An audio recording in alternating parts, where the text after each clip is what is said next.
बहुत समय पहले की बात है। किसी गांव में एक गरीब ब्राह्मण रहता था। एक दिन उस ब्राह्मण के घर कुछ अतिथि आए। ब्राह्मण की स्थिति इतनी खराब थी कि उन अतिथियों को खिलाने के लिए घर में अनाज तक नहीं था। इस स्थिति को लेकर ही ब्राह्मण और उसकी पत्नी के बीच थोड़ी कहासुनी होने लगती है। ब्राह्मणी कहती है, तुम्हें पेट भरने योग्य अनाज कमाना भी नहीं आता है। इसी का नतीजा है कि आज घर में अतिथि आ खड़े हुए हैं और हमारे पास उन्हें खिलाने के लिए कुछ भी नहीं है। इस पर ब्राह्मण अपनी पत्नी से कहता है, कल कर्क संक्रांति है। मैं कल भिक्षा लेने के लिए दूसरे गांव जाऊंगा। वहां एक ब्राह्मण ने मुझे आमंत्रित किया है। वह सूर्यदेव की तृप्ति के लिए कुछ दान देना चाहता है।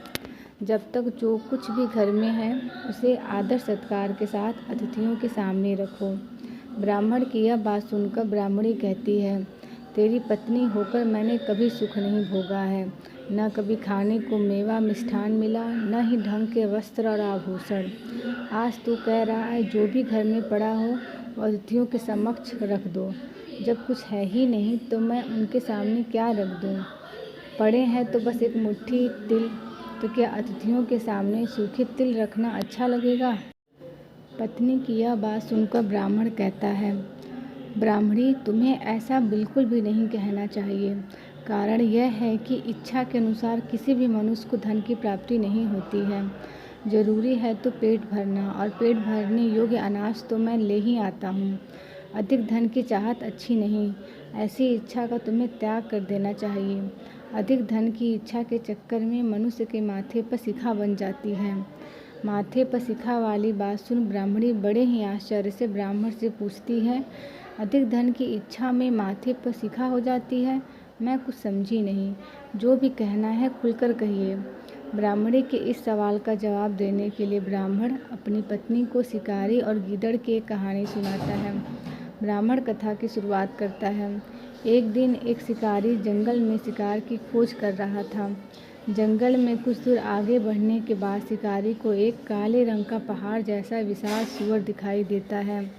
सूअर को देखते ही शिकारी अपना धनुष उठा लेता है और कमान खींचते हुए सूअर पर निशाना लगा देता है। कमान से निकला हुआ तीर तीव्र गति से सूअर को घायल कर देता है।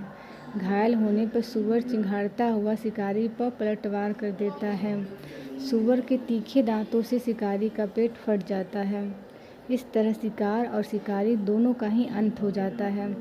इसी बीच खाने की तलाश में भटकता हुआ एक भूखा गीदड़ वहां से होकर गुजरता है, जहां शिकारी और सूअर का शव पड़ा हुआ था। बिना मेहनत इतना सारा भोजन देख गीदड़ मन ही मन बहुत खुश होता है और मन ही मन सोचता है कि आज तो ईश्वर की बड़ी कृपा हुआ, जो इतना अच्छा और अधिक भोजन एक साथ मुझे मिला है। मैं इसे धीरे धीरे और आराम से खाऊंगा, ताकि लंबे समय तक मैं इसे उपयोग में लाऊंगा। इस तरह मैं इस भोजन के साथ लंबे समय तक अपनी भूख को शांत रख पाऊंगा। इन सभी बातों पर विचार करते हुए गीदड़ सबसे पहले छोटी छोटी चीज़ों को खाना शुरू करता है। तभी उसे शिकारी के मृत शरीर के पास धनुष पड़ा दिखता है। गीदड़ के मन में पहले उसे खाने का विचार आता है और वह धनुष पर चढ़ी डोर को चबाने लगता है। गीदड़ के चबाने से धनुष पर चढ़ी डोर टूट जाती है और डोर के टूटने से धनुष का एक सिरा वेग के साथ गीदड़ के माथे को भेदता हुआ ऊपर निकल आता है। गीदड़ के माथे को भेद कर धनुष का जो सिरा गीदड़ के सिर पर निकल आता है, वह ऐसा प्रतीत होता है मानो गीदड़ के माथे पर शिखा निकल आई हो। घायल होने के कारण कुछ देर बाद गीदड़ की भी मौत हो जाती है। इतना कहते हुए ब्राह्मण कहता है, ब्राह्मणी, इसलिए मैं कहता हूँ कि ज़रूरत से अधिक लोभ से माथे पे शिखा आ जाती है। यह कथा सुनने के बाद ब्राह्मणी कहती है, ठीक है, अगर ऐसी ही बात है तो घर में जो मुट्ठी भर तिल पड़े हैं उन्हीं को मैं अतिथियों को खिला देती हूँ। ब्राह्मणी की यह बात सुनकर ब्राह्मण संतुष्ट होता है और भिक्षा मांगने के लिए घर से बाहर निकल जाता है। वहीं ब्राह्मणी भी घर में पड़े तिल को धूप में सुखाने के लिए फैला देती है। तभी कहीं से कुत्ता आ जाता है। उन साफ तिलों पे पेशाब कर देता है, जिससे सभी तिल खराब हो जाते हैं। तिल के खराब हो जाने पर ब्राह्मणी काफ़ी परेशान हो जाती है। जाती है और सोचती है यही तो तिल थे जिन्हें पकाकर मैं अतिथियों को खिला सकती थी। अब मैं क्या करूं? काफ़ी देर सोचने के बाद ब्राह्मणी को एक तरीका सूझा। उसने सोचा कि अगर वह गंदे तिलों के बदले साफ तिल देने की बात कहेगी तो कोई भी आसानी से मान जाएगा। साथ ही किसी को भी इन तिलों के खराब होने की बात पता नहीं चलेगी। इस विचार के साथ वह उन तिलों को लेकर घर घर घूमने लगी। ब्राह्मणी की यह बात सुनकर एक महिला वह तिल लेने के लिए तैयार हो गई, लेकिन उस महिला का पुत्र अर्थशास्त्र पढ़ा हुआ था। उसने अपनी माँ से कहा कि इन तिलों में ज़रूर कोई न कोई खोट होगी, वरना कौन साफ सुथरे तिलों को गंदे तिलों के बदले देने के लिए तैयार होगा।